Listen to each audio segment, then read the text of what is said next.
Që me fëtu Parisin fakt. Kjo e vërtetën ato që shpesh na e thojmë edhe në debate që zakonisht sporti, kultura, janë ata që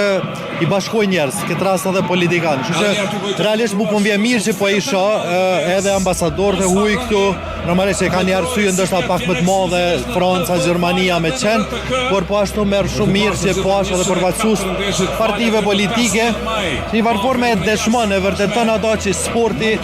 din mi bashku njerëz dhe ndoshta edhe Kosova do duaj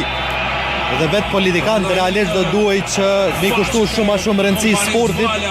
sepse besoj që ju kishë ndihmuar me gjetë edhe atë kompromisin që fatkeqësisht kohëve të fundit po e shohim që nuk po e gjejnë mes vetë. Kur jemi tek ndeshja, cili është ekipi juaj i preferuar dhe ç'shini të e pa ndeshjen sot? Me të thonë drejtën nuk jam ndaj fart sport dashsi i madh, domethënë jam një fan i flakt, kisha me thonë i Kosovës kur luan kombëtarja Kosovës, po në përgjithësi ekipet i kqyri me raste, po në rastin aktual normalisht jam fan si Bayernit, kam qenë edhe ma herët në ndeshje të caktume interesante që Bayerni ka pas qoftë në Realit ose ekipeve tjera, që uroj që me u rikthy rezultati edhe Bayerni me